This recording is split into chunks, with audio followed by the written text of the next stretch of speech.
We would like to welcome everybody to the very first episode of Popcorn Piss and Vinegar. My name is Chris, joined by Scott and John, and we talk about movies, typically nerdy blockbusters. So our first show was going to be dedicated to summer movies and what we regretted missing and what we caught and all of that good shit. But seems that we have been dominated by Ben Affleck being cast as Batman. So we'll kind of give our thoughts and commentary on that. And I would say see we were where blessed. it stands. We were blessed with Ben Affleck because now we have a very good topic. Like Matt Damon. Yes. So, Batman, Ben Affleck standing opposite Henry Cavill as the Man of Steel. I don't know, man. What do y'all think about that? I'm ready. I approve. I was excited when I read it before I started seeing what everyone else on Facebook had to say.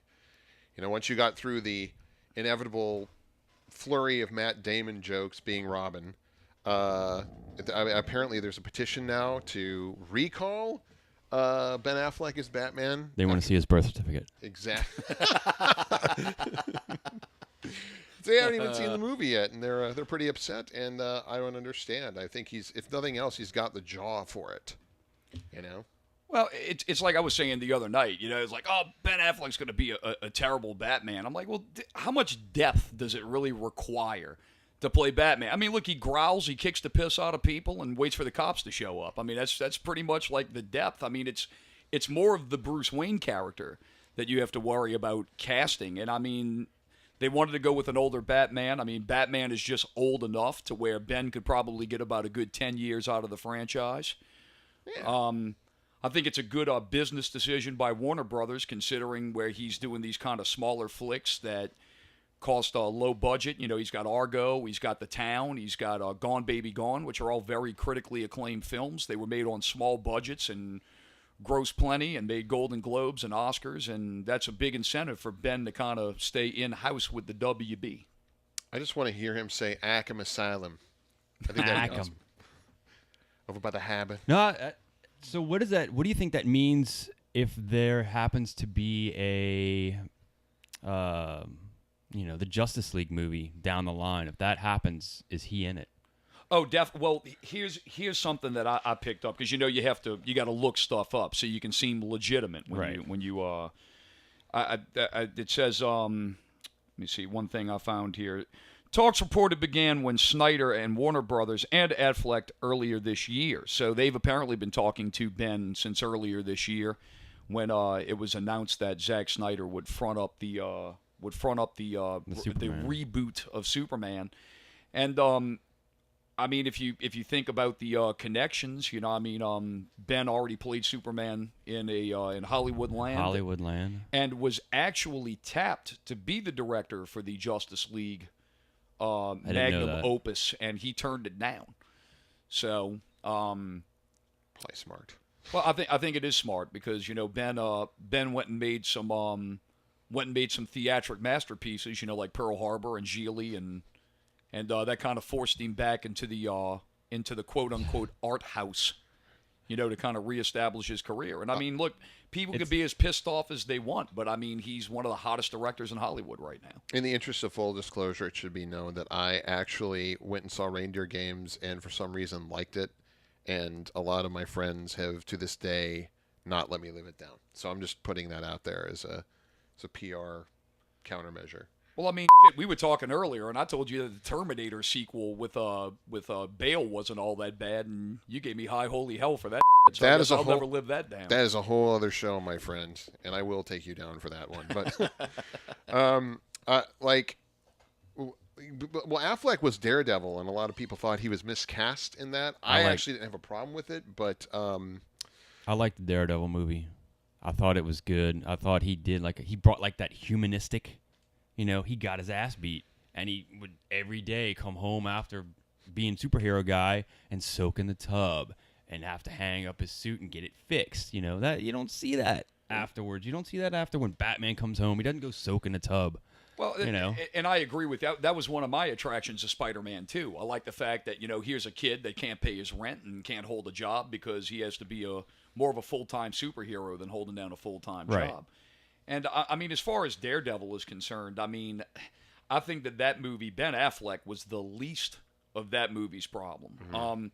I think casting Jennifer Garner as Electric Nachos, that was a pretty bad call on that part. I mean, We got a movie out of that, though. You got another movie out of that. oh god, it was so bad. And we got a So love horrible. connection. We got a love connection. That's true. I mean, right, exactly. I mean, it's like Brad Pitt and Jolie. Angelina Jolie from Mr. Mr. and Mrs. Smith. Yes, That's it, and you know? Steven Spielberg and Kate Capshaw, the biggest turd of the Indiana Jones franchise. I'm glad that Oh, they. I wholeheartedly disagree with you on that. No, man, you think Temple of Doom was worse than Crystal Skull? At best, they're a tie. At least the special effects in Crystal Skull were tolerable. The other thing with Daredevil also, and I've watched the director's cut of Daredevil. I've heard which that's is, better. It's excellent. I mean, Okay, it cool. really makes it stand up as a very well done comic film. And you would think, do little scenes make that much of a difference? Yeah, they really do sometimes. I mean, so the producers came in there and they decided what was going to be cut and what was going to be left in, and I think that they cut out some little integral scenes. I mean, like I remember watching the deleted scenes for Star Wars Episode 3, and there's like the whole meetings of the mind of the senators of how they're going to form the rebellion, and how the hell do you leave that out? I mean, how do you cut out a 3-minute scene like that? That's just crazy. Well, Lucas can't write anything really interesting. No. So, do you think maybe this whole thing was to get they threw a buttload of money at Bale to be Batman, and then obviously he said no because they went other places. But do you think maybe they said, all right, well, let's just get Ben Affleck. Let's ask him, and we know there's going to be an outrage. Everybody's going to flip their lid, and so the fans are obviously going to cry out for Bale. They're going to cry out for Bale, and then maybe it'll show Bale that, hey, not only can we give you a buttload of money, but we're also going to give you fan support. So come Monday morning, we're going to get this other decision. Like, obviously on IMDb, Affleck's already Batman. But maybe Monday morning, we're going to get this thing like it was all it's all a ploy. We really just want Christian Bale back, and this is our way of getting him I don't back. think so at all, because I have a quote here from Warner Brothers president Greg Silverman. We knew we needed an extraordinary actor to take on one of DC Comics' most enduring popular superheroes, and Ben certainly fits that bill and then some. So I think it is official. He's the man. Well, I mean, So you think this whole the throwing money at Bale was just I think a hope? I think it was actually more or less a rumor, because I went and read that there's a book that's called Beyond Batman, and it's a kind of a retrospective of Bale's career and what he's done in film so far. And they were talking about in that book that Bale kind of had the Robert Downey Jr. thoughts, to where I can win Oscars and I can still play a superhero. And Bale originally was kind of against doing multiple films because he didn't want to be typecast as Batman. Right. So, I mean, honestly, first of all, in that book, it says that they were going to offer him $50 million. Then it comes out in the news later that they offered him $68 million. Yeah.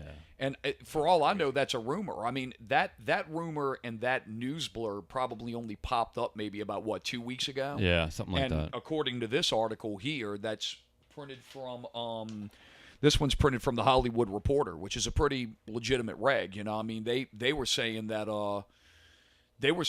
they've been in talks with Ben since the beginning of the year. So I mean, we're in August now. August. I mean, hell, if they've been That's 8 talking since months. January or February, I mean, this has been on the table for quite a while. well, you were saying that they had petitioned against Jackman as Wolverine, As far as which I didn't know.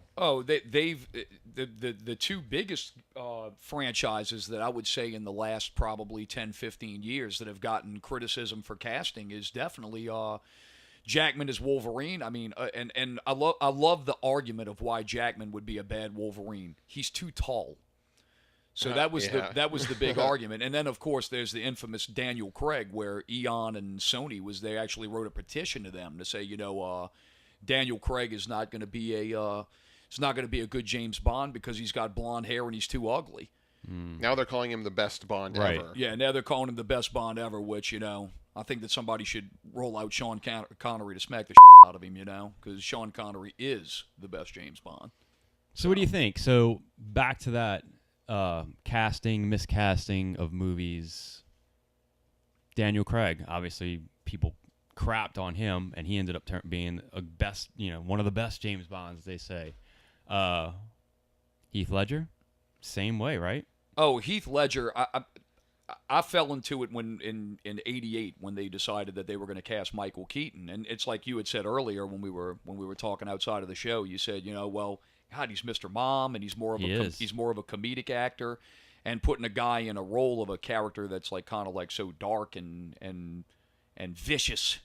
You go and you get Michael Keaton, and I was very skeptical, and I mean, when I saw the movie in '89, I mean, blown away by how good he did with the character. And Heath Ledger, I mean, I haven't seen the term like gay cowboy thrown around like so much, except when Heath Ledger was cast as the Joker. And I've had friends who are huge comic book and Batman fans, and oh God, Heath Ledger is going to be horrible. And I just told them, have faith in Nolan.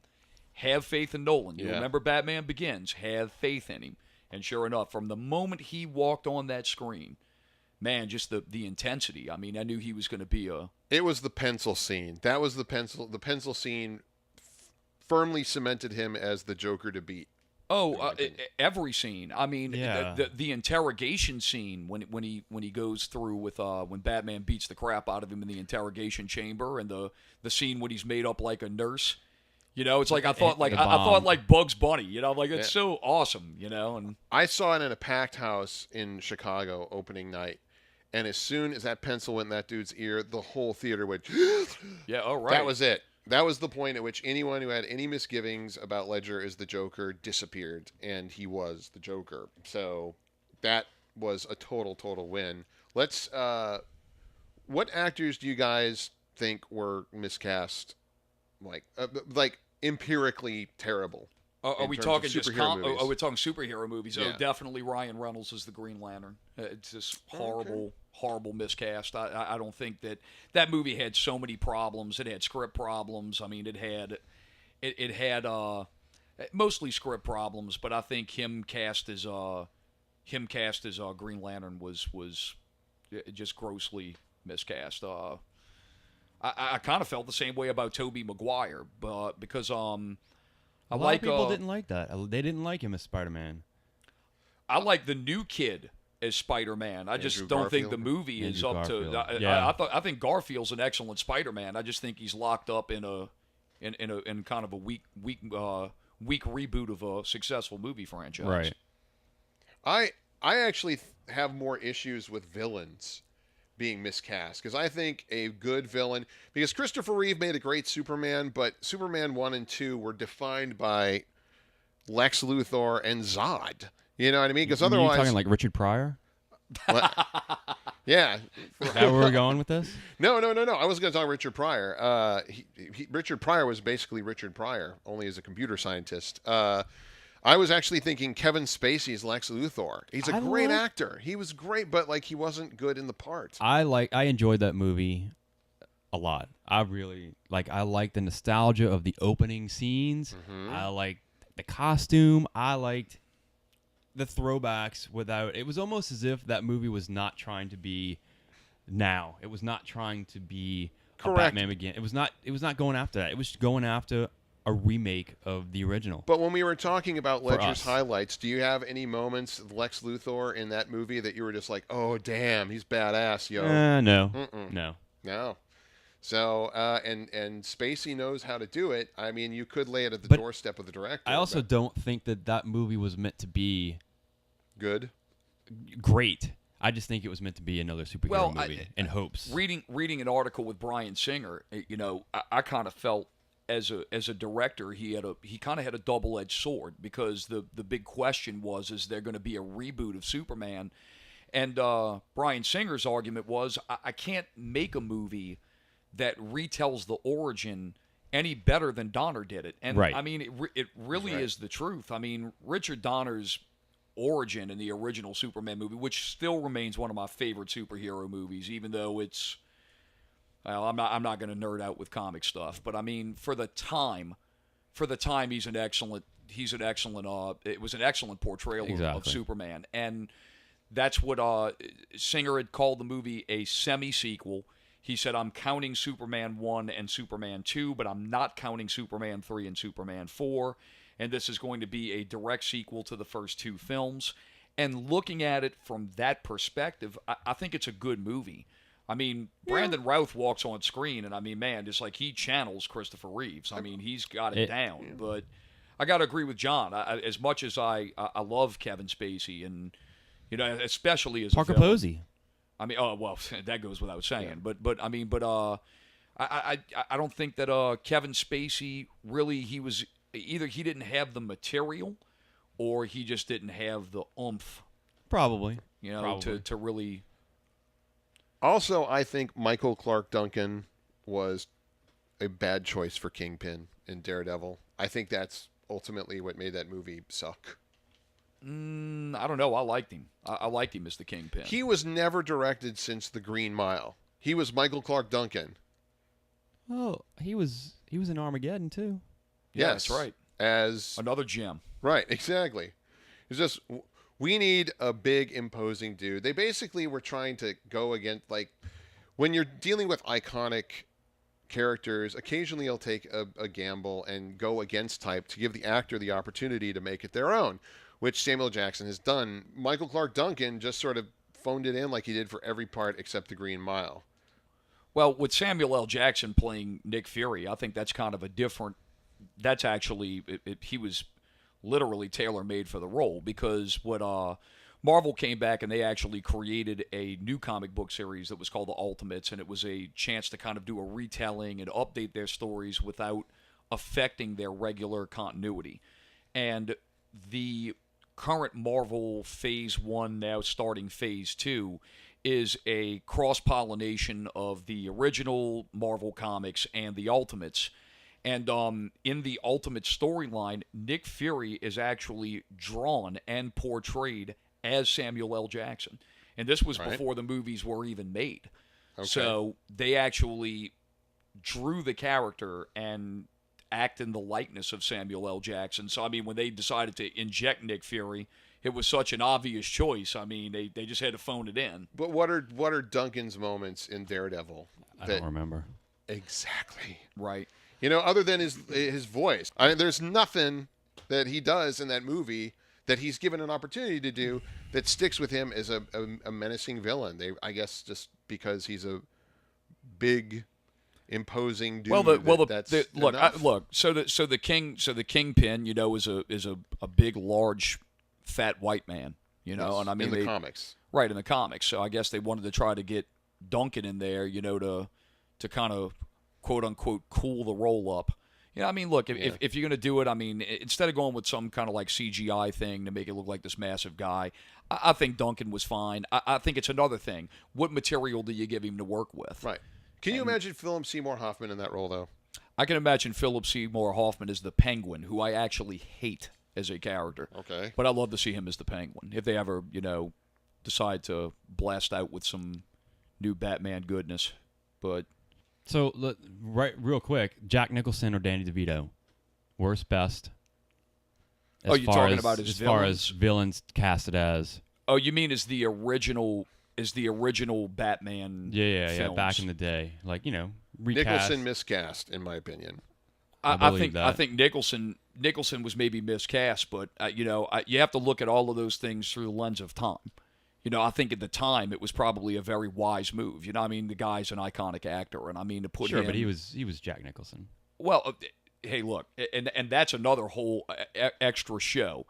Actors that can play characters and actors who are themselves. I mean, just to give you some quick off the tops. When I go see a Jack Nicholson, an Al Pacino, or a Robert De Niro movie, I'm going to watch them. I'm not going to watch a character that they play. I'll give Pacino a little leverage with his portrayal of Philip Spector, but other than that, I mean, it's like Adam Sandler. You go watch an Adam Sandler movie, you're gonna watch he's playing Adam Sandler as the Water Boy. Adam Sandler as Happy Gilmore. You know, I mean, not to put Sandler in the same ilk as these iconic actors, but I mean, that's He's it. making I mean, money doing his thing. Yeah, right, exactly. They're playing themselves. You know, so. For a score! And 7 years ago! It's the school of random yelling. Yeah, right. You gotta love Pacino for that. I didn't know you were an impressionist. Yeah, I didn't neither. know that coming into this. I felt at it. all. That's great. I just felt it in the moment, guys. Good luck, Ben. Hey, good luck, Ben. So to cap out our very first episode here, would channeling Roger Ebert here, do we give a thumbs up to Ben Affleck? Do we give a thumbs in the middle, or do we give a thumbs down? I give it a thumbs in the middle, although I am highly optimistic. Yeah. Okay. I give it a thumbs in the middle with a 20-degree pointing up. I'm confident that he'll do a fine job. And if it's a disaster, it'll be Zack Snyder's fault, not Ben Affleck's, in my opinion. I'm actually going to give it a thumbs up. I'm really, I thought against it at first, but now that I've thought about the upside of it, I kind of like Ben Affleck as Batman. I think it's a good move. I think he'll do a. It'll be interesting when he does his next Kevin Smith movie, how that plays in. That's where I'm at. It'll be worth it just for that. Right. That is true. And on that note, we are going to wrap this show up. We are Popcorn Piss and Vinegar. You can check us out at popcornpissandvinegar.com. You can check us out at PPV Guys on Twitter. Or you can look us up at Popcorn Piss and Vinegar on Facebook. And give us the thumbs up there also. Thank you for listening. We'll catch you next time.